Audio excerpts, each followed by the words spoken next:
शेतकऱ्यांसाठी अत्यंत महत्त्वाची बातमी। तुम्हाला सुद्धा पीएम किसानचा 24वा हप्ता आणि नमो शेतकरीचा 9वा हप्ता जर मिळवायचा असेल तर तुम्हाला सुद्धा हे काम करावे लागेल। जर तुम्ही हे काम केले नाही तर तुम्हाला सुद्धा पीएम किसानच्या 24व्या हप्त्यापासून आणि नमो शेतकरीच्या 9व्या हप्त्यापासून वंचित राहावे लागू शकते। तर काय आणि कोणतं काम हे शेतकऱ्यांना करावे लागेल या व्हिडिओच्या माध्यमातून आपण समजून घेणार आहोत। तत्पूर्वी शेतकरी बांधवांनो, तुम्हाला एक छोटीशी विनंती आहे, तुम्ही जर आपल्या चॅनलवर नवीन आला असाल तर चॅनलला लाईक, शेअर आणि सबस्क्राईब करायला विसरू नका। चला तर आता आपण व्हिडिओला सुरुवात करूया। तर शेतकरी बांधवांनो, आपण जर बघितलं प्रधानमंत्री किसान सन्मान निधी योजनेअंतर्गत ही जी योजना ही केंद्र सरकारची महत्त्वाकांक्षी अशी योजना आहे। या योजनेअंतर्गत देशातील सर्व जमीनदार कुटुंबांना त्यांचे उत्पन्न वाढवण्यासाठी वार्षिक 6,000 रुपयाची मदत ही दिली जाते। 3 समान हप्त्यामध्ये जर आपण बघितलं तर ही रक्कम दिली जाते। ज्या शेतकऱ्यांनी त्यांची ई-केवायसी पूर्ण केली आहे, त्यांचे बँक खाते आधार कार्डशी जोडलेले आहे आणि पीएम किसान पोर्टलवर त्यांच्या जमिनीची जी नोंदणी आहे ती नोंदणी केली आहे, ते पीएम किसान योजनेचा लाभ मिळवण्यास पात्र आहेत। समजून घेऊ शकता तुम्ही। ज्या शेतकऱ्यांनी ई-केवायसी पूर्ण केलेली आहे म्हणजे त्यांचे आधार कार्ड बँकेच्या पासबुकाशी संलग्न आहे आणि अशा शेतकऱ्यांची जी नोंदणी झालेली आहे म्हणजे त्यांच्या जमिनीची सुद्धा नोंदणी झालेली आहे, त्या शेतकऱ्यांना ते पात्र धरून पीएम किसानचा जो 24वा हप्ता आहे तो मिळणार आणि नमो शेतकरीचा सुद्धा हप्ता मिळणार।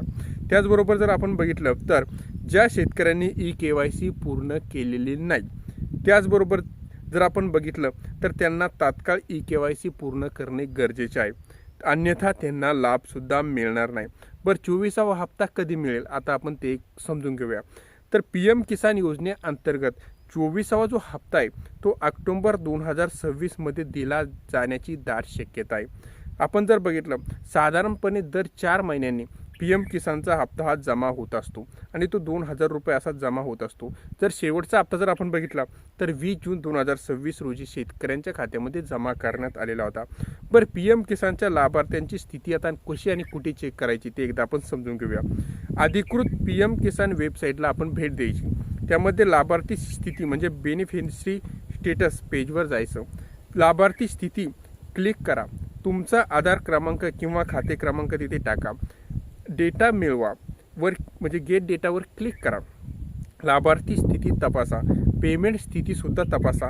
सिस्टम प्रक्रिया पूर्ण झाल्यावर तुमची लाभार्थी स्थिती तुम्हाला पूर्ण अशी स्क्रीनवर दिसेल। जर आपण बघितलं ई-केवायसी पूर्ण करणे का आवश्यक आहे आता आपण ते समजून घेऊया।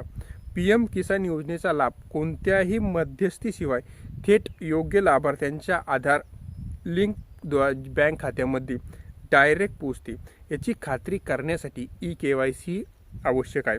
पण ई-केवायसी कशी पूर्ण करते आता आपण ती समजून घेऊया। शेतकऱ्यांनी त्यांच्या मोबाईल फोनचा वापर करूनही त्यांची ई-केवायसी पूर्ण होऊ शकते। आता कशी? गुगल प्ले स्टोअरवरून पीएम किसान मोबाईल ॲप आणि आधार फेस ID ॲप डाउनलोड करा। हे दोन आपण ॲप डाउनलोड करायचे। कोणते? गुगल प्लेवरून पीएम किसान ॲप आणि फेस ID ॲप, हे दोन ॲप डाउनलोड करायचे। ॲप उघडा आणि तुमचा पीएम किसान नोंदणीकृत मोबाईल क्रमांक त्या नंबरने लॉग इन करा। जर आपण लॉग इन केलं तर लाभार्थ्यांची स्थिती म्हणजे बेनिफिशरी स्टेटसवर पृष्ठभागावर जा। जर ई-केवायसी स्थिती नो दाखवत असेल तर ई-केवायसीवर क्लिक करा, तुमचा आधार क्रमांक टाका आणि तुमचा चेहरा स्कॅन करून संमती देऊन टाका। ही होती केवायसी करायची पद्धती।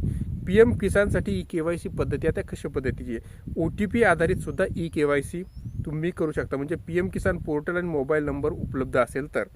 त्यानंतर बायोमेट्रिक आधारात सुद्धा तुम्ही तुमची ई-केवायसी ही कॉमन सर्व्हिस सेंटर म्हणजे CSCवर आपण करू शकतो आणि राज्य सेवा केंद्राच्या म्हणजे SSKS वर सुद्धा उपलब्ध आहे। चेहरा प्रमाणीकरण आधारित सुद्धा तुम्ही तुमची केवायसी करू शकता आणि मोबाईलद्वारे सुद्धा तुम्ही तुमची केवायसी करू शकता।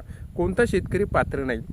सरकारने काही संशयास्पद प्रकरणे आढळलेली आहेत जी पीएम किसान योजनेच्या मार्गदर्शक तत्वांमध्ये नमूद सुद्धा केलेली आहे। तर आपण बघितलं तर सुरुवातीला ज्या शेतकऱ्यांनी 1 फेब्रुवारी 2019 नंतर जमिनीची मालकी स्थिती मिळवलेली असेल, ज्या प्रकरणामध्ये कुटुंबातील एकापेक्षा जास्त सदस्य लाभ घेत असेल, पती आणि पत्नी दोघेही, एक पोट सदस्य किंवा एक अल्पवयीन सदस्य इत्यादी, अशा प्रकारामध्ये प्रत्यक्ष पडताळणी पूर्ण होईपर्यंत लाभ हा रोखून ठेवला जाऊ शकतो। अधिकृत माहितीसाठी शेतकऱ्यांनी पीएम किसानच्या website, mobile app, know your status किंवा किसान ई मित्र चॅटबॉटद्वारे आपली पात्रता स्थिती सुद्धा तपासावी, ही सुद्धा विनंती करण्यात आलेली आहे। तर तुम्ही ई-केवायसी पूर्ण केली नसेल तर तुम्हाला सुद्धा लाभ मिळणार नाही। ही होती संपूर्ण माहिती आवडल्यास चॅनलला लाईक, शेअर आणि सबस्क्राईब करायला विसरू नका। धन्यवाद।